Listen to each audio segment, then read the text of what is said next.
अस्सलामु अलैकुम वरहमतुल्लाहि वबरकातुहू। बिस्मिल्लाहिर्रहमानिर्रहीम। क्या आप अपनी रूह को ताकतवर बनाना चाहते हैं?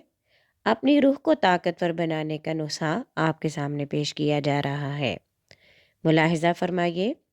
इंसान दो चीज़ों का मुरक्कब है। एक इंसान का मादी वजूद है, एक रूहानी वजूद है। मादी जिस्म या हैवानी जिस्म के तकाज़े और हैं और रूहानी जिस्म के तकाज़े और हैं।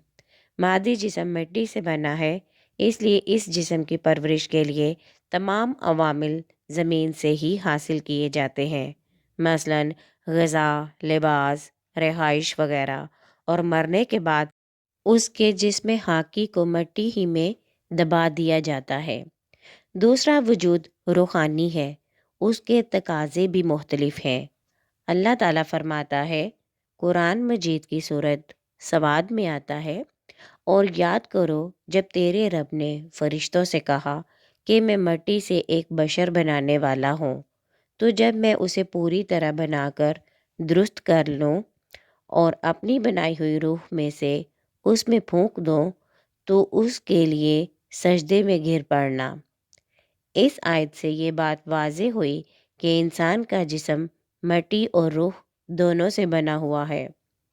कुरान मजीद में अल्लाह ताला की वही को लाने वाले फरिश्ते हज़रत जिब्राईल अलैहिस्सलाम को रूहुल अमीन कहा गया। नाज़ला बिही रूहुल अमीन, उसे वही लिए हुए आप सल्लल्लाहु अलैहि वसल्लम के दिल पर अमानतदार और रूह उतरी है।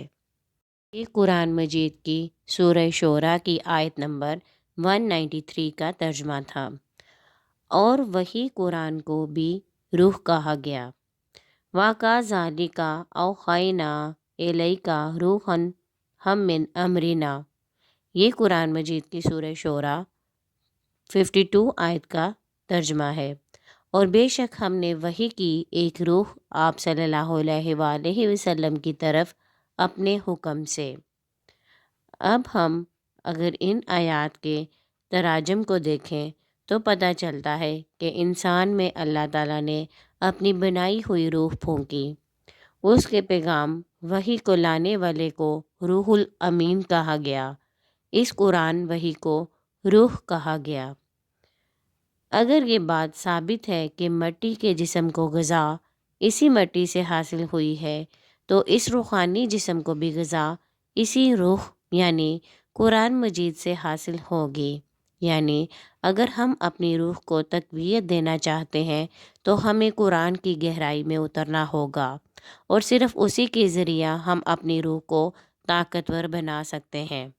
अगर कोई रूहानी तरक्की करता है तो इंसान फरिश्तों के बराबर पहुंच जाता है, और अगर हैवानी तरक्की करता है तो जानवरों तक पहुंच जाता है, बल्कि उससे भी नीचे गिर जाता है, क्योंकि रूहानी तकाज़े इंसान को आला व अरफा मुकाम पर बुलंदी की तरफ पहुंचाते हैं, और हैवानी तकाज़े इस दुनिया में पस्ती की तरफ ले जाते हैं। जैसा कि एक जगह अल्लाह ताला ने फरमाया है, कुरान मजीद की सूरह एराफ 179 का तर्जमा है, उनके पास दिल है मगर वो उनसे सोचते नहीं, उनके पास आंखें हैं मगर वो उनसे देखते नहीं, उनके पास कान हैं मगर वो उनसे सुनते नहीं। वो जानवरों की तरह हैं बल्कि उनसे भी ज़्यादा गए गुजरे हैं। ये वो लोग हैं जो गफलत में खोए गए हैं, क्योंकि हर चीज़ अपनी असल की तरफ लौटती है।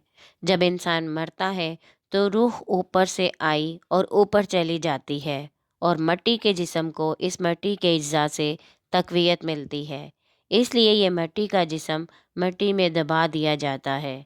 इंसान 11 माह अपने जिस्मानी तकाज़े की तरफ ज़्यादा तवज्जो देता है, लेकिन उसी एक माह में उस तक मिट्टी के जिस्म को ज़्यादा वक्त भूखा रखा जाता है, और कुरान मजीद के ज़रिया रूह को तक़वियत दी जाती है।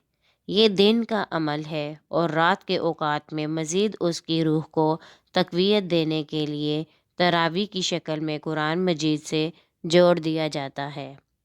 लिहाजा कुरान उन लोगों के लिए बाइसे हदायत है जो मुत्तकी होते हैं।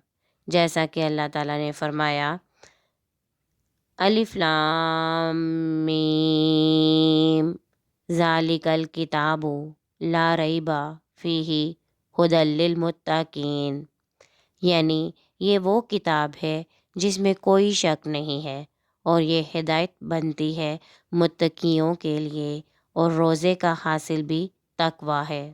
لعلکم تتقون، تاکہ قرآن سے ہدایت پانے کے لیے جو صفت نہایت ضروری اور ناگزیر ہے وہ تقوی ہے، جو کہ روزہ رکھ کر انسان کے اندر پیدا کیا جاتا ہے تاکہ انسان قرآن سے ہدایت پا سکے۔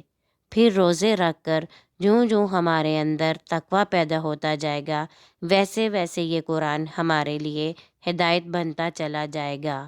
اگر خدا نخواستہ روزے سے اصل مقاصد حاصل نہ ہو سکے اور تقوی پیدا نہ ہو سکا تو پھر یہ قرآن بھی ہمارے لیے مکمل ہدایت نہیں بن سکے گا۔ امید ہے ہماری یہ آڈیو آپ کو پسند آئی ہوگی۔ پسند آئے تو لائک کریں، شیئر کریں اور کومنٹس میں اپنی رائے کا اظہار ضرور کیا کریں، اور چینل کو سبسکرائب کرنا ہرگز نہ بھولیے گا۔ شکریہ۔